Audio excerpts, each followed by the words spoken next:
कुछ दिन पहले फिर कल अटैक किया गया है। अमित शाह ने हाई लेवल मीटिंग भी तलब की थी कल। देखिए, अभी कुछ दिन पहले भी हाई लेवल मीटिंग हुई थी, फिर कल देखा कि हाई लेवल मीटिंग हुई। मैंने गृह मंत्री जी के साथ वहाँ के गवर्नर साहब भी मौजूद थे, अन्य पदाधिकारी मौजूद थे। अलग से गवर्नर साहब और वहाँ के पदाधिकारियों से भी गृह मंत्री जी ने बातचीत किया, लेकिन मामला नियंत्रित नहीं होता हुआ दिखाई दे रहा है। अब वहाँ जो कश्मीरी पंडित थे उन लोग माइग्रेट करना शुरू किए, और ऐसा नहीं है कि ये हिंदू बनाम मुस्लिम हो रहा है, वहाँ मुसलमान भी मारे जा रहे हैं। दिक्कत क्या है कि जो मीडिया है वो मीडिया हिंदू या पंडित मारे जा रहे हैं उसको तो दिखा रहा है, उसको खूब ओवर प्ले कर रहा है, लेकिन जो मुस्लिम मारे जा रहे हैं उनको नहीं दिखा रहा है। अब वहाँ मक्खन लाल एक बहुत ही रिस्पेक्टेड जो है मैंने पंडित थे, जो 90 के दशक में भी कश्मीर की घाटी छोड़ करके नहीं गए, उनको उनके दुकान में घुस करके मार दिया। उसमें हिंदू मुस्लिम दोनों मैंने एक साथ बैठ करके उस घटना का उन लोगों ने निंदा किया, लेकिन दिखाया ये जा रहा है मैंने कश्मीर के बाहर के लोगों को, देश के लोगों को, कि साहब ये हिंदू और मुसलमान हो रहा है। ये बिल्कुल गलत है, आतंकवाद है। आतंकवाद का कोई मैंने धर्म नहीं है, धर्म से जुड़ा हुआ मामला नहीं है। वो जो मैंने हिंदुस्तान के साथ या जो मिल्लत चाहने वाले लोग हैं, हिंदू मुस्लिम हैं, जो पंडितों को भी अपना समझते हैं, वैसे मुसलमानों की भी हत्या हो रही है। अब सरकार इसको मैंने लॉ एंड ऑर्डर का प्रॉब्लम मान करके, सिर्फ पुलिस का प्रॉब्लम मान करके नहीं समझा सकती। इसमें पॉलिटिकल इनिशिएटिव लेना पड़ेगा। वहाँ के लोगों के अंदर ये गुस्सा क्यों है, लोग मिलिटेंट का समर्थन क्यों कर रहे हैं, या स्थानीय स्तर पर नए नए नौजवान जो है इस दिशा में क्यों जा रहे हैं, इस बात को आप समझने की कोशिश कीजिए और उनको फिर कैसे हम अपने साथ जोड़ें, ये साथ साथ चलना चाहिए। सिर्फ पुलिस बल के इस्तेमाल से आप इसको नहीं रोक सकते। इसलिए मेरी तो राय है कि इसका पॉलिटिकल इनिशिएटिव लिया जाए।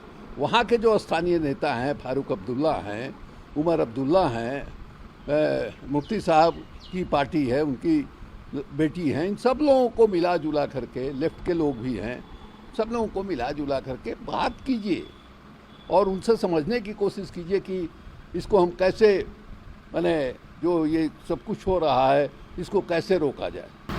मोहन भागवत ये कहते हैं कि पहले हम लोग दूसरे का लिखा हुआ इतिहास पढ़ते थे, आज इंडिया से प्रशिक्षित हुए। देखिए, अब बोतल से जीन जब एक बार निकल जाता है तो बड़ा मुश्किल होता है उसको बंद करना। एक समय आरएसएस ने या हिंदू महासभा ने मैंने देश के अंदर चलाया कि यहाँ के 2 नंबर के नागरिक हैं, जिनका पूजा स्थल देश के बाहर है, वो भारत के एक असली नागरिक नहीं है, 2 नंबर के नागरिक हैं। इसको आपने लंबे समय तक चलाया और एक ढंग से मुसलमानों को और ईसाइयों को आपने टारगेट बना दिया। आपको याद होगा कि जिस समय अटल बिहारी वाजपेयी की सरकार थी, उस समय उड़ीसा में Graham Staines, father Graham Staines और उनके एक बच्चे को जिंदा जला दिया गया था। मध्य प्रदेश में ईसाई ननों के साथ बलात्कार हुआ था। गुजरात में जो कुछ हुआ सबको मालूम ही है। तो आपने एक बार जो है जीन को बक्से में निकाल दिया। उसके बाद कई ऐसे संगठन, पागल लोगों का संगठन, साधु संतों का संगठन। अब एक साधु का हमने देखा, वो कह रहा है कि जेएनयू में पढ़ाया जाता है कि राम जब सीता के साथ सेक्स कर रहे थे तो हनुमान उनको देख रहे थे। पहले बताइए, अभी इस तरह का वीडियो, इस तरह का भाषण जो है इस देश में कैसे अलाउ किया गया है? भाई, सरकार क्या कर रही है? सरकार सिर्फ जो प्रधानमंत्री की आलोचना करने वाले लोग हैं, सरकार के नीतियों की आलोचना करने वाले लोग हैं, उनको देशद्रोह के कानून में जेल के अंदर बंद कर देने वाले, यही काम है सरकार का। ये असली देशद्रोह तो ये है जो कह रहे हैं कि साहब जेएनयू में इस तरह की पढ़ाई होती है, जो अपशब्दों का प्रयोग करते हैं, जो एक खास विशेष समुदाय का जनसंहार हो, इसके लिए कोशिश कर रहे हैं। तो अभी जो कानपुर में हुआ, राष्ट्रपति मौजूद है शहर में, प्रधानमंत्री मौजूद हैं शहर में, और वहाँ इस तरह की बात हो गई। क्यों हो गई भाई? वहाँ मुख्यमंत्री कह रहे हैं कि हम जो अपराधी हैं, जो इस तरह करने वाले हैं, अपराधी तो वो है जिसने भड़काया, भारतीय जनता पार्टी की जो प्रवक्ता है, टीवी के डिबेट में मोहम्मद पैगंबर के बारे में जिस तरह के अपशब्द का इस्तेमाल किया, वही वजह बना। अरे जो कानपुर में हंगामा हुआ उसको लेकर के, तो जो वजह बना उसको आप नहीं पकड़ रहे हैं। उस वजह के चलते जो जिन लोगों ने प्रतिक्रिया दी उसको आप पकड़ रहे हैं, उसको कह रहे हैं उसके खिलाफ कार्रवाई करेंगे। इस तरह से नहीं चलता है देश। मोहन भागवत ने भी कहा है कि ज्ञानवापी मामले पे बैठ के बात कर ले, नहीं तो कोर्ट का बात माने। हैं? ज्ञानवापी मामले पर उन्होंने कहा है कि दोनों पक्ष बैठ के बात करें। अब देखिए, ज्ञानवापी मामले में तो जगत नड्डा का भी बयान आया था कि अदालत जो फैसला करेगी वो हमको मान्य होगा। लेकिन अब मथुरा के बारे में भी अदालत जो फैसला करेगी, जगह जगह का हो रहा है। एक पिटीशन पड़ा है कि कुतुब मीनार के नीचे जो है वो शिव जी की मूर्ति लगी हुई है। इस तरह से पूरे देश भर में ये विवाद पैदा हो रहा है। इसका क्या समाधान है भाई? मोहन भागवत जी जो उपदेश दे रहे हैं या जगत नड्डा जी जो ये कर रहे हैं, उसका प्रभाव कितना पड़ेगा? आपने तो जो हमने कहा कि बोतल से आपने जीन निकाल दिया है, अब वो जीन आपके नियंत्रण में नहीं रह गया। इसलिए ऐसे लोग जिनकी वजह से ये सब कुछ हो रहा है, उनके खिलाफ आप सख्त कार्रवाई नहीं कीजिएगा, सिर्फ अपने राजनीतिक विरोधियों को ही देशद्रोही साबित करते रहिएगा और ये कहिएगा कि इस स्थिति में हम विश्वगुरु बन जाएंगे, उससे काम चलने वाला नहीं है। देश की हालत बहुत ही चिंताजनक है, इस पर ध्यान दिया जाए। पटना में कुछ ही घंटों के अंतराल पर दो दुकान में लूट हो जाती है, सोना लूट के ले जाते हैं। हाजीपुर हो चाहे और जैसा कानून व्यवस्था।